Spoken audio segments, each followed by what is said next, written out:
Kilala niya ang babaeng yun. Hanggang sabi na rin niya si Feda. Pero malabo pong lahat, sir. Pag may naalala na po kayo, tawagan niyo lang po kami. Bakit kasi hindi malinaw sa akin ang nakita ko? Si Ma'am Valeria ang gustong pumatay kay Rosalinda. Ay, demonyo! Alam mo ba ang pinaiinisan ko sa lahat? Mga taong ahas na kailangan tinatatakan hanggang mamatay. May kailangan lang akong sabihin sa inyo eh. Pinapakabombo naman ako eh. Diyos ko. Saan ka pupunta? Maawa po kayo sa akin. Wala akong awa sa traidor na katulad mo! Yung tinugtog ko dito, si Veronica. Sabi niya, si Fernando, sila mo anak niya. Nakita mo ba yung anak ko? Hinahanap ko kasi yung anak ko eh. Baka nakita mo siya.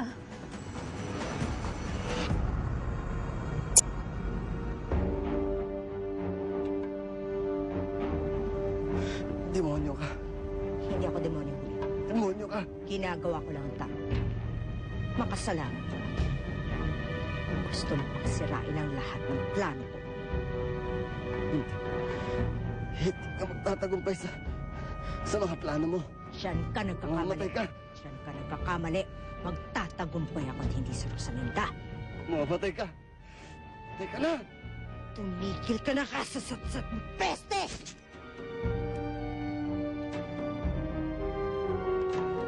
Wally, ibalot mo. Tapon mo yan. Yes, ma'am.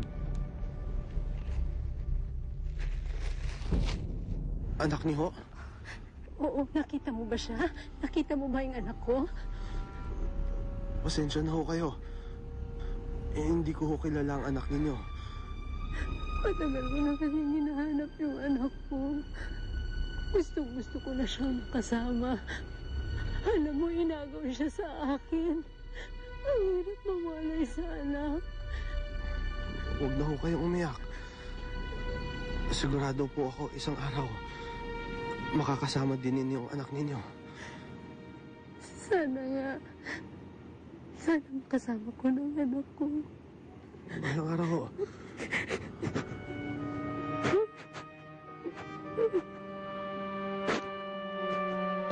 Bilisan mo dyan! Baka may makakita ka sa akin! Bilis!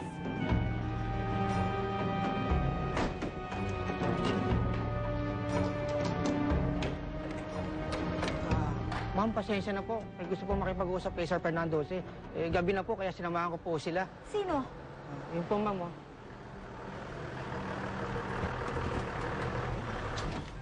Rosalinda? Pasensya na po. Hindi ko po kasi matawagan si Fernando Jose, kaya nandito po ako ngayon. Nasaan po si Fernando Jose? Ha? Wala siya dito eh. Hindi ko alam kung saan nagpunta.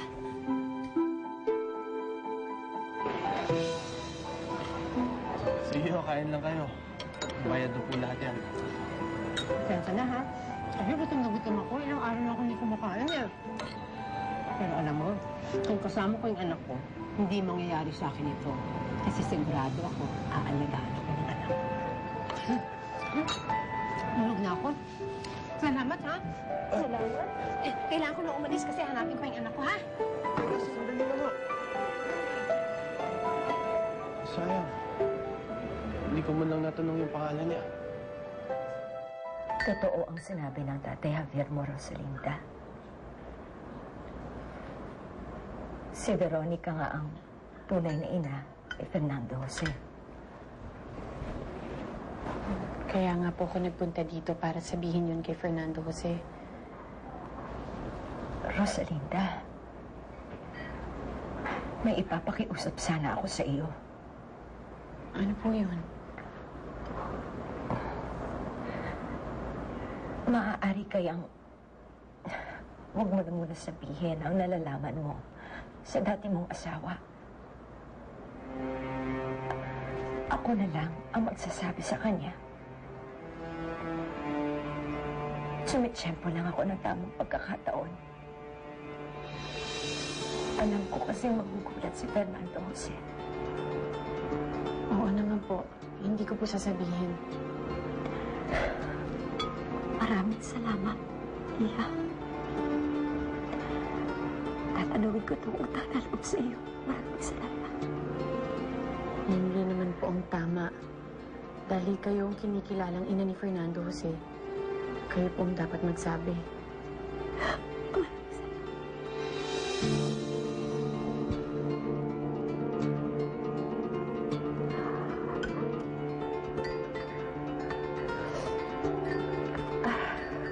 ka na. Bakit natahimik ka dyan? Kasi po, may gusto pa po sana akong sabihin kay Fernando Jose. Ano yun? Nung nadukot po ako ni Fedra, parang may naalala ko. Nagising po ako sandali at nakita ko may bumaril kay Fedra.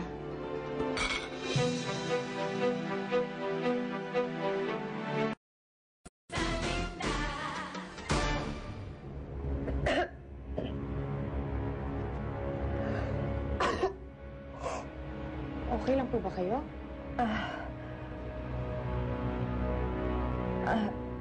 Okay lang ako. Nagulat lang ako sa sinabi mo. Nakita mo ba kung sino yung bumaril kay Fedra? Hindi ko po matandaan eh. Kasi po, hilong-hilo ko nung nagising ako. Sandali lang po ako nagkamalay. Kaya malabo pa po ang lahat.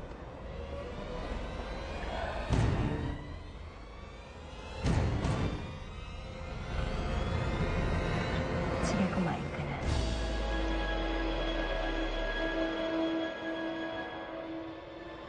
Mauna na po ako. Rosalinda, mag-iingat ka. Alam mo naman sa panahon natin ngayon, napakadelikado. Maraming masasamang tao. Oo nga po. Mag-iingat po ako. At isa pa, huwag mong kakalimutan yung pinag-usapan natin kanina, ha? Huwag mo munang sasabihin kay Fernando Jose. Hindi ko po sasabihin. Maraming salamat. Sige po. Sige.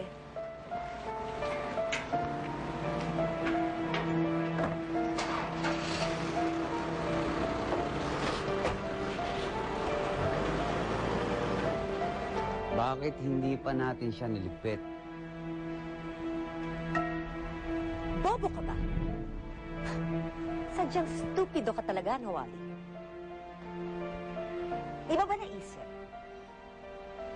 Alam ng mga gwardya na pumunta dito sa Rosalinda. Eh, di naturo na naman ako.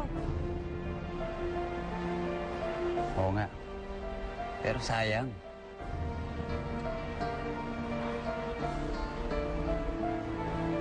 Ito ang sisiguraduhin ko sa'yo, Wally. Bilang na ang masasayang oras. Pero Rosalinda.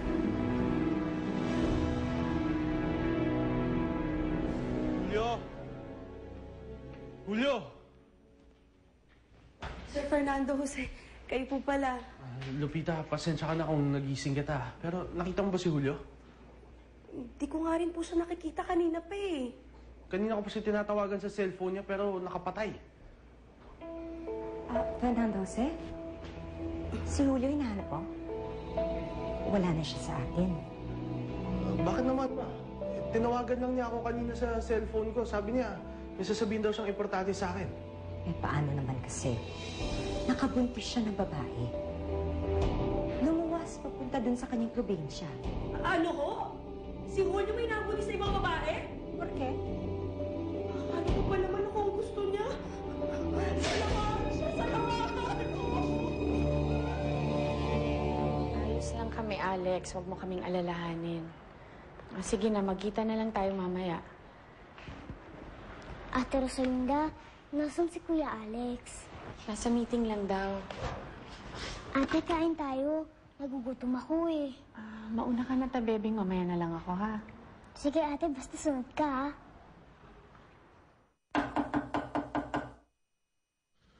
Erika, anak. Kamusta ka na? Namimiss mo na rin ba ang mami mo tulad ko? Sir Fernando Jose, may bisita po kayo. Sino? Oh, Gerardo, ikaw pala. Have a seat. May magandang balita, pare. Ano yun? Rosalinda! Mabuti na lang at naabutan kita. Mama, Valeria? Bakit may problema ba? Nakasikaso ko na yung tickets siya mag-ama. Nakapagpabook ako papuntang London. Sa isang linggo na kayo makakalis. Si Fernando Jose, tinukot.